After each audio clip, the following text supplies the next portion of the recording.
안녕하세요. 저는 40대 여성으로 남편과 애들을 키우며 그럭저럭 평범하게 살아가고 있는 주부입니다. 평소 이 채널의 애청자이기도 하고요.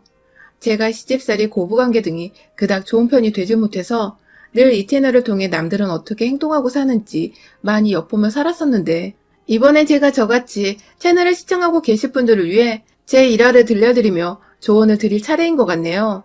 저는 정말 하나도 모난 거 없이, 부족한 거 없이 어릴 적부터 좋은 부모님과 좋은 환경에서 자랐습니다.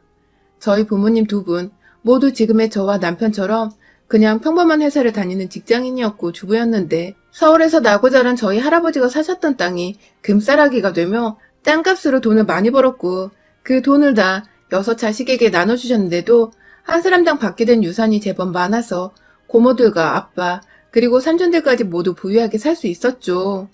다들 할아버지 따라서 땅을 사거나 임대업에 눈을 돌려보겠다고 하던 일도 그만둔 채 뛰어들 동안 저희 아버지는 그냥 잘하는 게 회사에서 일하는 것뿐이라며 끝까지 하시던 일을 그만두지 않으셨고, 돈은 모조리 살림을 책임지는 저희 어머니께 맡겼어요.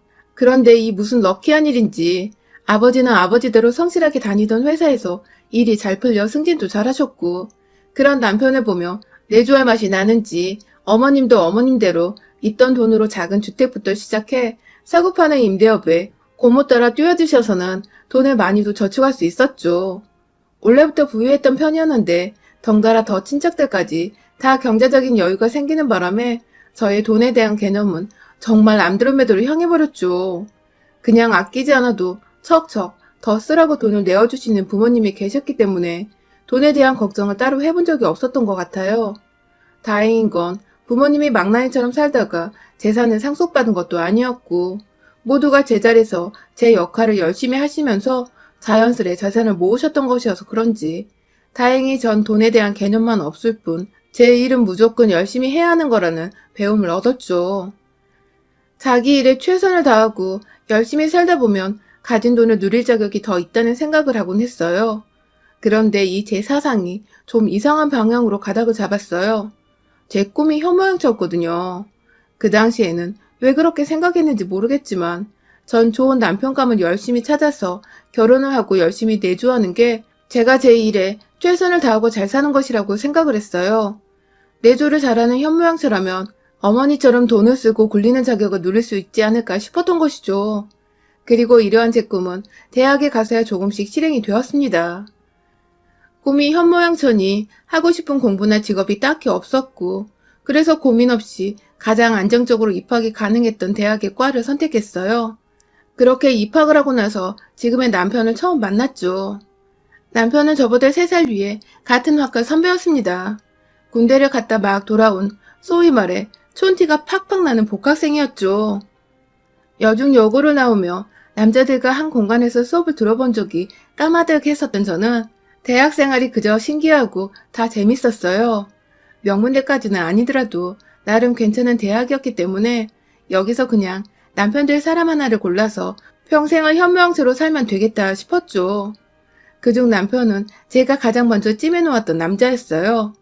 그 당시 남편도 겨우 20대 중반이었는데 과묵하고 진중하고 또 매사에 성실한 모습이 갓 20살이 되었던 제 눈에는 그저 어른스럽고 또 존경스럽기만 했죠. 공부도 어찌나 잘하던지 매번 꽈탑을 유지하고 친구들 사이에서도 평판도 좋은데 그 사이에서 나서는 건 싫다며 또래들처럼 왁자지껄 떠들거나 잘 웃지도 않았던 남편은 늘 제게 미스테리한 존재였어요. 소위 말해서 시크하다고 표현을 하잖아요. 우리 남편이 딱 촌스러운 데 시크한 정체를 알 수 없는 그런 남자의 표본이었답니다. 그런데 이런 남편과 어떻게 부부가 되었냐고요? 바로 오해 때문이었어요. 남편의 친구였던 저희 학과 한 선배가 저를 짝사랑한다며 고백을 하려고 한 적이 있었어요. 혼자 꽃다발의 케이크인지 뭐였는지 지금까지도 알 수 없는 작은 상자 하나를 들고서는 학교에 왔는데 저와 만나기로 한 장소에서 잠깐 그걸 저희 남편한테 맡겼었나 보더라고요. 전 그것도 모른 채 그 장소에 나갔다가 남편이 저한테 고백을 하려고 친구를 통해 절 부른 건가 싶어서 옳다구나 하고 남편에게 사귀겠다고 무턱대고 고백을 먼저 해버렸고요. 지금 생각하면 아주 창피하고 아찔거리고 오글거려 죽겠는데 당시엔 정말 평소에 눈여겨보던 사람이 날 좋아하고 있었구나 하는 생각에 제정신이 아니었답니다. 뒤늦게야 저에게 고백을 하랬던 선배가 나타나 다 정정을 했지만 제 마음은 이미 선배가 저를 좋아하는 게 아니었던 실망감으로 먹구름이 가득 껴있었고 어찌저찌 불편한 기색을 내비치며 학교를 다니다가 그런 제가 신경이 쓰였는지 먼저 다가오진 남편과 술 몇 잔을 마시면서 사귀게 되었어요. 남편은 친구들에게 친구가 좋아하는 여자를 뺏어갔다는 소리를 들으며 졸지에 총만 받고 평판 줬던 인간에서 쓰레기보다 못한 인간으로 전락해버렸지만 크게 개의치 않는 눈치였어요. 그때 알았죠. 남편도 절 처음부터 좋아하고 있었다는 것을요. 그렇게 저희는 친하게 지내는 대학 친구들이나 선후배 하나 없이 외로운 커플로 지내다가 남편은 먼저 졸업을 해서 취업을 했고 저는 혼자 학교를 다니기 힘들다며 무턱대고 휴학을 하고서는 잠깐 어학연수를 다녀왔다가 다시 복학하고 졸업을 했어요. 졸업한 이듬해 꿈에 그리던 현모양처가 되고자 장거리 연애까지 무사히 견뎌낸 남편과 결혼식을 올렸고요. 모든 게 참 순조롭고 또 재미있게 흘러갔습니다. 좋아하는 사람과 함께 살면서 그 사람의 뒷바라지를 해준다는 건 힘든 것도 있겠지만 전 사실 너무 재밌었어요. 제 손을 거치지 않는 곳이 없는 남편의 모습에 아침마다 출근을 시키며 어찌나 뿌듯하고 행복하던지. 그렇게 신혼생활만큼 평생토록 우리 결혼은 늘 행복으로 가득 차 있을 것만 같았죠. 하지만 제가 너무 어렸던 나머지 간과했던 것이 있었습니다. 바로 시댁이었죠. 대학을 다닐 때야 너무 어렸던지라 남편과 서로의 부모님을 만나고 인사를 드린다는 생각 자체를 하지 못했어요. 챙겨야 할 의무도 못 느꼈었고요. 그러다가 자연스레 어학연수를 가게 되면서는 장거리 연애를 하다 보니 당장의 애인인 남편과 연락을 한번 하기도 벅차 다른 식구들 생각은 전혀 못했고요. 그 후 한국으로 돌아와 결혼 얘기가 나오면서부터 자연스레 서로의 가족들에 대해 알게 됐고 또 소개시킬 자리를 뒤늦게 만들게 되었는데요. 당시 시어머님은 제가 남편과 오랫동안 연애를 해왔는데도 이제야 인사를 하러 왔다며 조금 뼈류통에 계셨답니다. 전 말씀을 안 하시길래 식사하는 내내 그걸 모르고 있다가 뒤늦게 남편이 계산을 하러 혼자 나간 사이 뒤에서 절 붙잡고 말씀해 주셔서 알았네요. 이렇게 할 말을 툭 내던지시는 시어머니의 성격을 그때 더 예상해봤어야 하는 건데 전 또 제가 어려서 잘 몰랐다면서 그날 시어머니 앞에서 한참을 죄송하다고 앞으로는 자주 연락을 드리고 찾아뵙겠다며 잘못한 것도 없는데 죄송하단 말을 몇 번이고 했었네요. 그 후 전 정말로 결혼식을 올리기 직전까지 시어머니께 자주 연락을 드리며 밖에서 밥을 먹던 카페를 가던 자주 만나 뵈었고요. 그런 제 정성에 시어머니도 좀 기분이 좋아지셨는지 남편에게 말을 잘 해주셔서 남편이 오히려 절 더 많이 사랑해주고 고마워해줬죠. 그런데 모든 게 완벽했던 결혼식까지 마무리를 짓고 신혼집으로 입성했던 날, 그날부터 뭔가 삐그덕거렸어요. 여행을 끝마치고 집에 도착해 각자의 부모님께 도착했다는 인사를 드리고 있는데 시어머니가 남편의 수화기 너머로 절 급하게 찾으셨어요. 전화를 건네받아 무슨 일이시냐고 물어보니 시어머니를 대뜸 시댁에 먼저 연락을 해야 하는 거라며 친정어머니와 통화하고 있는 제게 전화를 당장 끊을 것을 요구하셨어요. 부부가 함께 수화기를 맞들고 시부모님께 예의를 갖춰 전화를 올린 후 그 다음에 친정이 전화를 하는 게 맞다면서. 신혼여행 후 긴 비행으로 피곤해 쩔어있는 저를 마냥 훈계하시던 시어머님은 그렇게 제가 정말 친정과의 전화를 끊고 나서 네네 하며 수긍적인 대답을 몇 번이고 올린 후에야 푹 쉬어라 하는 말과 함께 전화를 끊으셨습니다. 이게 무슨 경우인가 싶어서 어이가 없는데 신혼부터 시댁 문제로 남편과 싸우거나 얼굴을 붉히고 싶지 않아서 겨우 참아냈네요. 그 후 시어머니와 잦은 왕래가 있었던 것도 아니었지만 친정처럼 시댁도 서울에 있었기 때문에 절 불러내면 만나야 하는 일이 많았어요. 소위 며느리들이 모두 힘들어하는 김장 담글 때 불러내시는 거 기본이었고요. 동네 아주머니들과 주민센터에 가서 노래 교육을 받으시다가도 픽업을 하며 차 있는 저를 불러내기도 하셨어요. 매주마다 수업이 끝나면 말이죠. 상견례하고 결혼식 할 때 저희 부모님 옷차림이나 하객들의 수준을 보셨는지 재산도 딱히 없으셨고 변변찮은 직장을 다니는 것도 아니셨던 저희 시아버지와 시어머니는 그날 많이 기가 죽어 계신 것 같았었는데 결혼을 하고 나니 돈 많고 잘난 며느리를 뒀다며 재덕을 아주 톡톡히 보려 하시더라고요. 그나마 남편이 시아버지를 닮은 건지 우리 시아버님은 점잖으시고 말도 별로 없는 과묵한 편이셔서 저와는 집에서 다 같이 밥을 먹을 때 말고는 딱히 볼 일도 없으셨고 얘기할 기회도 별로 없었지만 시어머니는 달랐어요. 잊을만 하면 전화가 와서는 주민센터 픽업을 마주라 하시고 잊을만 하면 뭐가 먹고 싶다면서 데리러 와달라느니 혹은 차려놓으면 저희 집에 오겠다는 말을 하시며 마주칠 일을 꾸역꾸역 만들어내셨죠. 전 이게 다 며느리가 생겨서 어머님도 신이 나니까 그런 거라 생각했어요. 이렇게 다가오는 게 어머님 또래분들의 방식이라 생각을 해서 웬만하면 다 들어드리고 맞춰드리려고 노력을 했죠. 딱히 금전적인 걸 바라는 것 같지도 않았기 때문에 이 정도 인사치레를 하면 왕래하는 정도는 거뜬히 해드리겠다고 마음을 먹었어요. 신혼 초에만 이러다 마실 거라 생각을 했으니까요. 그런데 제 생각은 완전히 빗나갔어요. 그로부터 애를 가지고 낳기까지 무려 7년이 넘는 시간 동안 우리 시어머니는 참 한결같이도 절 달달 볶으시면서 찾으셨습니다.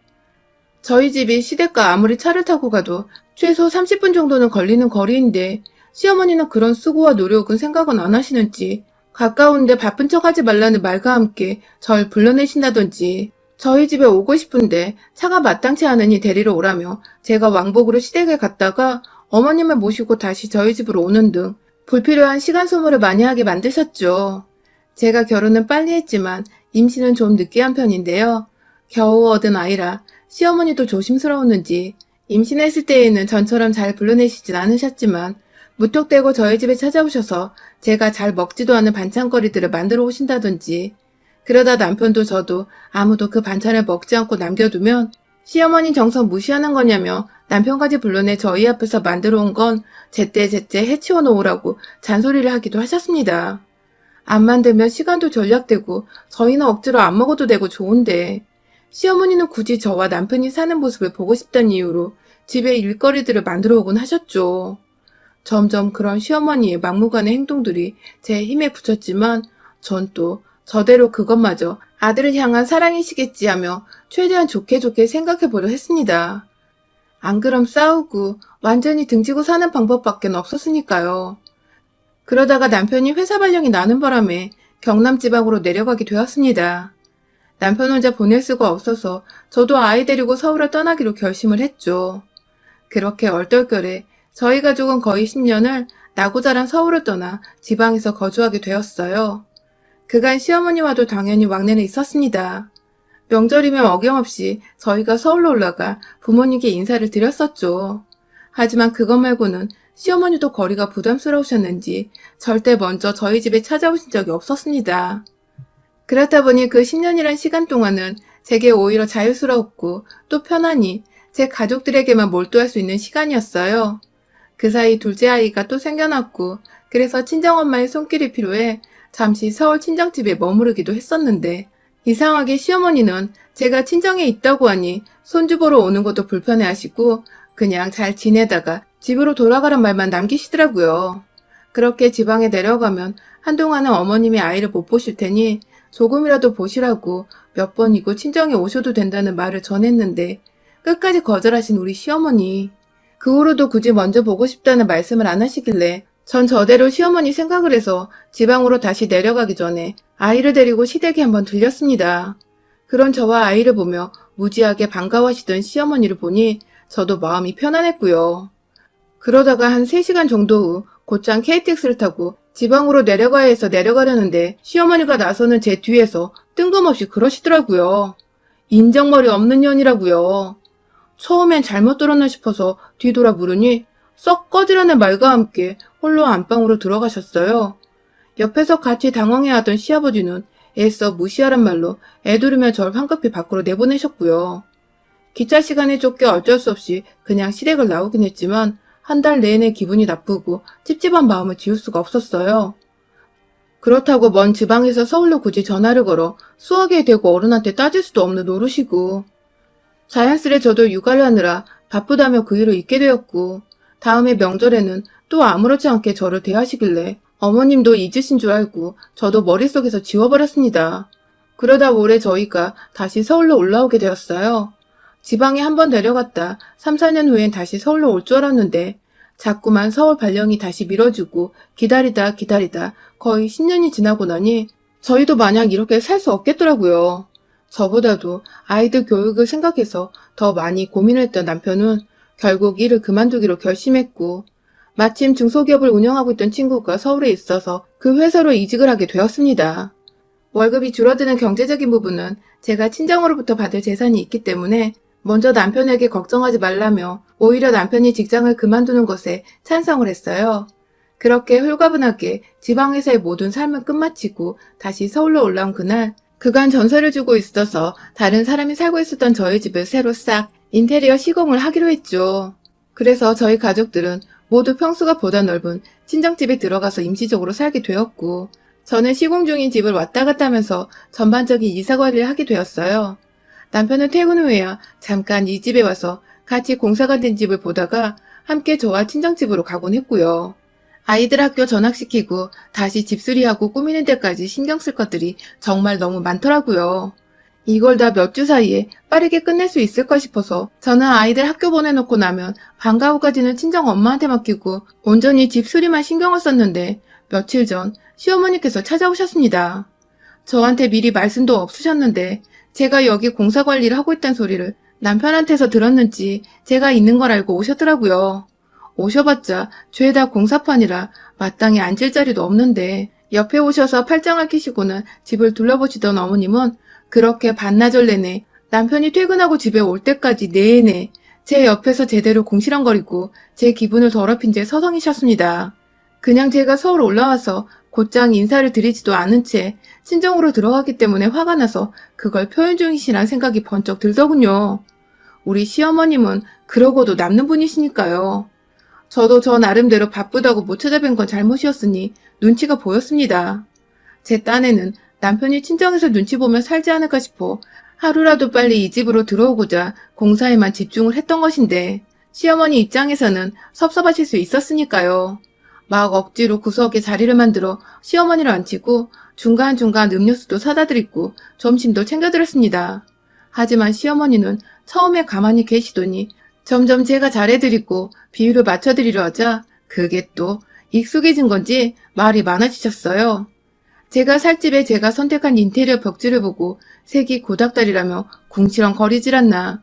부엌에 저장 공간이 부족한 것 같아 선반 하나를 싱크대 위에 새로 달았는데, 누가 거추장스럽게 부엌에 이런 걸 붙여놓느냐며 넌 애가 참 보이는 것처럼 센스도 없고 멋도 없다며 급기야 제 성격을 비하하기 시작하셨죠. 뒤에 인부들도 계시고 듣는 사람이 있는데도 무턱대고 절 흉보시는 시어머니 때문에 얼굴이 몇 번 빨개지기까지 했어요. 일부러 안 들으려고 멀찌감치 떨어져 인부들과 얘기를 나누고 있으면 꼭 옆에 찾아와서는 인부들을 향해 얘 얘기 듣지 말고 알아서들 시공을 하라고. 애가 지금 집을 다 망쳐놓고 있는데 얘기를 나눌 게 뭐가 있냐며 급기야 그 사람들에게 제 흉을 봤죠. 정말 너무 힘들고 지친 와중에 시어머니까지 이러시니 뚜껑이 여러 번 열렸습니다. 입 밖으로 정말 닥치시란 욕이 막 튀어나올락말락 하는 중이었어요. 그러다 남편이 집에 왔어요. 공사판인 집에 자기 엄마가 떡하니 서 있는 걸 보고 남편도 흠칫 놀란 눈치였어요. 남편한테도 제가 어디 있는지만 들었을 뿐 집으로 가겠다는 말을 안 하셨던 모양이더라고요. 일단 남편도 왔으니 시어머니만 그냥 보낼 수는 없고, 그렇다고 나가서 저녁을 사드리자니 시간도 늦었는데 집에서 마무리해야 할 것이 있어 빠듯하고, 결국 집에서 함께 배달 음식을 시켜 먹기로 했습니다. 시어머니께는 언제든지 좋은 음식은 나중에 또 사드릴 수 있으니 일단 내일 출근을 해야 하고 또 집에 가서 봐야 하는 아이들을 생각해서 빠르게 저녁을 먹기로 했죠. 그렇게 식탁도 없는 집에서 바닥에 쭈그려 앉아 중화요리를 시켜 먹었어요. 혹시 몰라 어머님을 위해 고추 잡채에 중화 비빔밥까지 주문해서 인원수보다 좀 더 여유가 있게 주문을 했고요. 그런데 처음에 주문 전화를 할 때부터 표정이 좋지 않으셨던 시어머니는 이내 음식들이 도착해 저희가 하나 둘 수저를 들기 시작하다 완전히 기분이 상하셔서는 갑자기 밥 먹고 있는 저희 앞에서 뭐 이런 정신 나간 년이 다 있냐며 욕을 퍼부으시는 게 아니겠어요? 제가 정신 나간 년이라는 거예요. 시어머니를 앞에 두고 중국 요리를 시키냐고.